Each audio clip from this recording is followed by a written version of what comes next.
Halo, Ibu Ani. Hai Ibu Tantri. Kenapa duduk sendiri di bawah pohon? Saya lagi bingung, saya lagi galau. Kenapa galau? Coba mungkin Ibu bisa ceritakan. Ibu, saya baru mendapat teguran dari kepala sekolah. Oh ya? Apa yang terjadi sampai Ibu dapat teguran?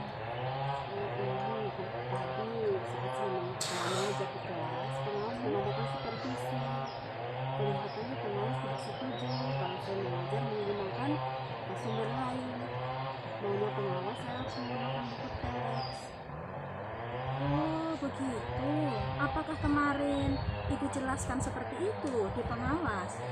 Saya sudah jelaskan ke pengawas bahwa apa yang saya ajarkan ini menggunakan sumber lain tetapi tetap mengacu pada kurikulum. Tetapi kelihatannya pengawas tidak menerima dan tersinggung. Akhirnya dia melakukan saya kepada kepala sekolah. Coba Ibu jelaskan lagi.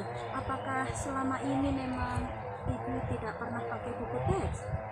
Ya, selama ini saya selalu menggunakan buku teks. Saya kombinasikan dengan sumber-sumber lain. Itu yang membuat saya lebih memahami materi. Tetapi karena mungkin pengawas tersinggung, maka dilaporkan saya ke kepala sekolah. Jadi kepala sekolah memberikan teguran. Dan kepala sekolah juga mengatakan tidak ada pembelaan sedikit untuk saya, malah menyuruh saya harus menggunakan buku teks sebagai acuan.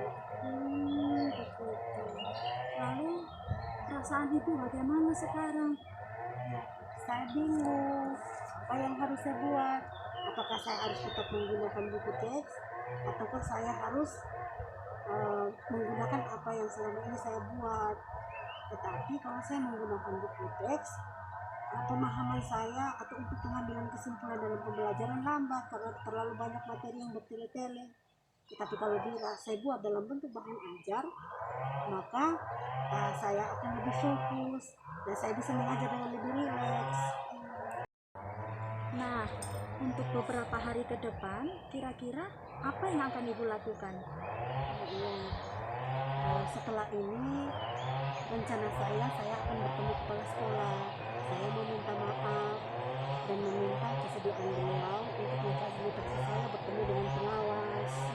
Bagus sekali itu langkah awal yang bagus. Kemudian, nanti kira-kira setelah bertemu dengan pengawas, apa yang akan Ibu lakukan? Pertama juga saya bertemu dengan pengawas, saya harus minta maaf terlebih dahulu karena mungkin kemarin dalam kelas pengawas merasa tersinggung karena saya sedikit membantah. Saya mempertahankan cara mengajar saya.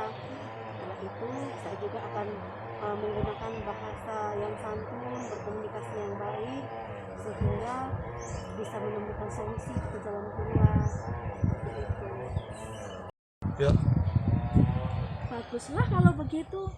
Lalu komitmen apa yang nanti Ibu akan lakukan ke depannya? Ya, yang akan saya lakukan ke depan itu mungkin setelah bertemu kepala sekolah, saya mau bertemu pengawas untuk menyampaikan apa yang saya buat, apa yang saya ajari bisa saya terapkan di kelas. Seperti itu, Ibu. Lalu kira-kira siapa yang nanti bisa membantu Ibu? Ya, saya mohon kesediaan Ibu Tantri kalau bisa sama-sama menemani saya ke tempatnya pengawas supaya kita bisa sama-sama menemukan jalan keluar atas persoalan yang saya hadapi ini. Oke, dengan senang hati saya akan membantu Ibu. Ya, terima kasih banyak Ibu sudah memberikan waktunya dan bersedia untuk membantu saya. Saya akan merasa lebih lega, Ibu. Sama-sama, namanya teman kita harus saling membantu toh. Ketika saya melakukan pengamatan dengan Ibu Tantri sebagai coach dan Ibu Evitania Bana sebagai coach, dapat saya simpulkan bahwa semuanya telah berjalan dengan baik. Tujuannya telah disampaikan secara jelas dan terukur. Lalu identifikasi masalahnya, coach telah menyampaikan pertanyaan-pertanyaan yang telah mengarah pada identifikasi masalah dan potensi coach juga telah muncul secara baik. Tentang rencana aksi, pertanyaan-pertanyaan dan umpan balik mengenai rencana aksi coach telah mengarah pada adanya solusi untuk penyelesaian masalah. Lalu tanggung jawab Coach juga telah memberikan pertanyaan-pertanyaan dan umpan balik mengenai komitmen Coach dalam menjalankan aksinya, dan ini juga sudah dijalankan secara baik.